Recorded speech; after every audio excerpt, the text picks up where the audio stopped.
আজ নিয়েছি কাঁচা টমেটো। আজ বানাবো কাঁচা টমেটোর সরষা বাটা। তার জন্য প্রথমে আমি টমেটোগুলোকে এইভাবে কেটে নিচ্ছি সরু সরু করে। এই দেখুন, এরকম সরু সরু করে সব টমেটোটা কেটে নিচ্ছি। সব টমেটোগুলো কাটা হয়ে গিয়েছে। এখানে নিয়ে নিয়েছি একটি মাঝারি সাইজের হাফ পেঁয়াজ কুচি করে নিয়েছি, 4টি কাঁচা লঙ্কা কুচি করে নিয়েছি এবং 4টি রসুনের কোয়া কুচি করে নিয়েছি। আর এখানে 1 টেবিল চামচ কালো সরষা এবং হাফ টেবিল চামচ সাদা সরষা বেটে নিয়েছি জলের সাথে। এবার সরষাটা একটা ছাঁকনির সাহায্যে অন্য বাটিতে ছেঁকে নিচ্ছি। সরষাটা ছেঁকে নিয়েছি এবং খোসাগুলো বাদ দিয়ে দিচ্ছি।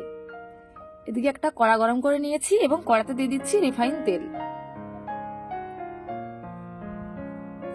তেল গরম হয়ে যাওয়ার পর দিয়ে দিচ্ছি হাফ চামচ 5 ফোড়ন। 5 ফোড়নটা হালকা নেড়ে চেড়ে 5 ফোড়ন থেকে গন্ধ ছাড়লেই দিয়ে দিচ্ছি কুচিয়ে রাখা রসুন।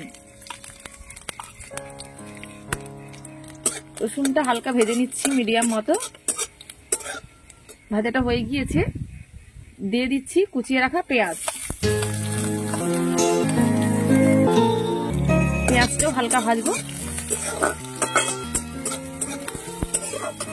পেঁয়াজটা হালকা ভাজা হয়ে গিয়েছে, দিয়ে দিচ্ছি কুচিয়ে রাখা টমেটো এবং কুচিয়ে রাখা কাঁচা লঙ্কা। সাথে দিয়ে দিচ্ছি হাফ চামচ নুন, হাফ চামচ হলুদ। এবার সবকিছুকে নেড়ে নিচ্ছি। আর টমেটোটা পুরোটা গলবে না, মিডিয়াম মতো ভেজে নিচ্ছি। মিডিয়াম করে ভেজে নিচ্ছি। টমেটোগুলো নেড়ে চেড়ে 5 মিনিট মতো ভেজে নিয়েছি। এই সময় দিয়ে দিচ্ছি 1 চামচ কাশ্মীরি গুঁড়ি লঙ্কা, 1 চা চামচ দিয়েছি। কাশ্মীরি লঙ্কার গুঁড়িটা 30 সেকেন্ড মতো ভেজে নিয়েছি। এবার দিয়ে দিচ্ছি ছেঁকে নেওয়া সরষার বাটনা।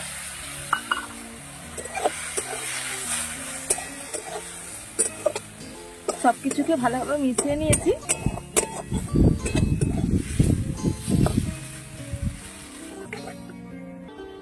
জলটা ফুটে উঠতেই দিয়ে দিচ্ছি আরো হাফ চামচ নুন এবং তরকারির স্বাদটা ঠিক করার জন্য কয়েকটা চিনির দানা।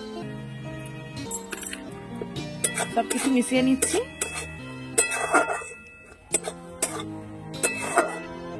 তরকারিটা একদমই শুকনো শুকনো হয়ে গিয়েছে। এবার আমি এটা নামিয়ে নিচ্ছি। আমার রান্নাটা যদি আপনাদের ভালো লেগে থাকে অবশ্যই একবার বাড়িতে বানানোর জন্য অনুরোধ করছি বন্ধুরা, এবং আমার চ্যানেলটি সাবস্ক্রাইব করার জন্য।